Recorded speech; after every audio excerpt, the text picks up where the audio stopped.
Hello everyone, Nat Richards from Techs on the Move, and my topic today is superannuation, which is a topic here in Australia that's quite specific, and it often has people saying, super what?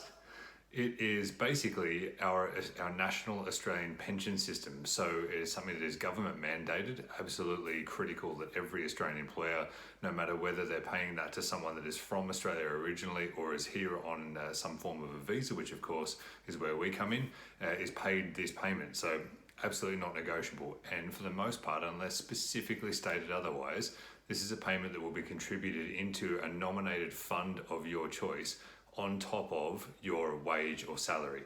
So unless a business has gone specifically to say that your given salary or wage offer includes their mandatory payment for superannuation, is something that would be expected to come on top of that payment, which is how you'll see it represented 99% of the time. So generally speaking, as a rule of thumb, if you're seeing an advertised salary or wage here in Australia, it does not include superannuation, and that will come on top.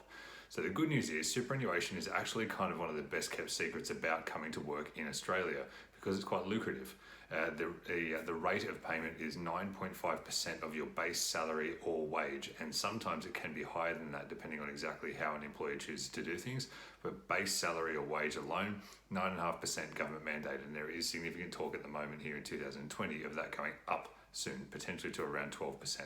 The whole idea, of course, here from the Australian government, having instituted this system back in the early 1990s, is that they recognised that an ageing population here in Australia should not really be drawing exclusively from the Australian government's pension and social security systems to get them through their retirement.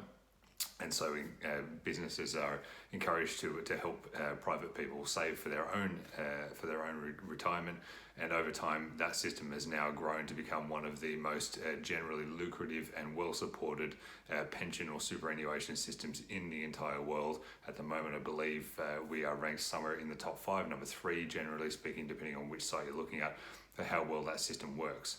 So bottom line, it's actually really, really good, and a lot of Australians, me included, are guilty of just sort of letting it tick away in the background without really paying it any mind, but slowly but surely it does what it should do. So superannuation, of course, is quite variable because it's a fund. So it is money paid into a fund on your behalf that goes off and gets invested in any number of different ways.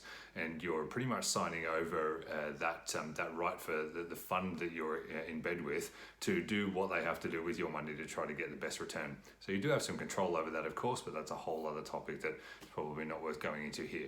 Most people, certainly within the motor industry, which of course is our focus, will go with a standard industry fund like the MTA fund down here in Australia. So I'm going to use, in showing some examples here, just a fairly standard kind of an annual return that we'd all expect to see. So depending on exactly which time frame you're looking at over the last decade or so, the average return has been somewhere around 8 or 9%. Sometimes it'll go higher, sometimes it'll go lower. You can get into a debate about whether or not you should include changes to consumer price index to that, but bottom line, it's a hell of a lot better savings than what you'd expect out of a regular savings fund. So to try to illustrate what sort of money this actually adds up to over the working life of your average motor mechanic or other automotive trades, I'm going to give an example here in this video which sort of shows the earning potential, and I've actually got all this worked up on this little whiteboard here. So you'll have to bear with me. Now, as a precursor to this, of course, this is purely just for the sake of an example. I'm not giving you financial advice. I'm by no means an expert on this topic, and there are all sorts of really important information that you should know if you're wanting to get right to the bottom of exactly how this might stack up over time. So this is for illustration purposes only. So I'm going to assume a couple of very basic things. Number one, I'm only going to assume here that your average annual salary is going to be 54,000 Australian dollars per year for the rest of your working life. And I'm going to assume you've got 30 years left in you by the time you start work here in Australia. So 54,000, why that number? That's the minimum wage that anybody of any stripes on a 482 visa can be paid.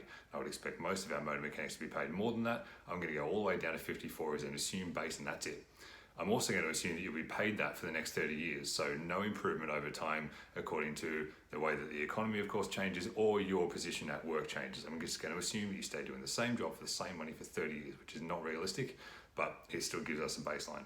I'm also going to assume that you're going to get a 7% return on the money that you make every year, which of course will compound in terms of the way that exponential growth of your savings goes, and that's really what these numbers all suggest. So I've got 20 years there, 10 years there, and basically all I'm doing is taking 5130, which will be the 9.5% of your $54,000 wage in year one, throwing 7% of interest on top of that for a year one outcome, and then next row down, 5130 plus 5130 as an annual superannuation income, and then applying the same rate of interest to that, and all the way down until we get to year 30. So this is where it gets really interesting.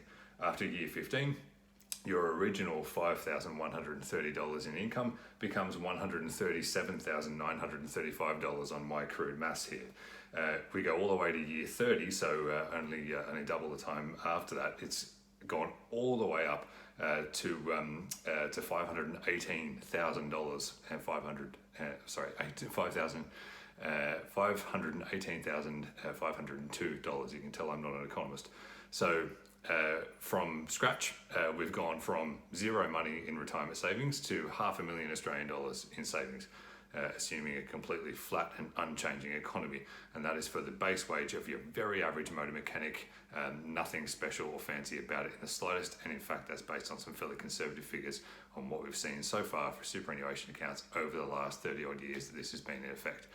So the bottom line is that proves that superannuation is an exceptionally powerful tool to help you and perhaps your family, of course, also save for your own retirement to do great things with by the time that you can walk away from your trade or your job and enjoy your life down here in paradise. And of course, it should be noted that anyone that you're bringing down here is going to enjoy the same benefits if they're working. So if you've got a partner, same thing. Doesn't matter that they're perhaps not the primary applicant on a visa. They're going to get the same benefits. Kids, of course, that grow up in time to work. If you're bringing kids with you, whether they're near working age or not, they're also going to benefit from superannuation as well. So, killer system. If any of you have got any questions about that, I will try my best to answer it, though I've made it pretty clear from my bumbling through those numbers and figures that economics is not my forte.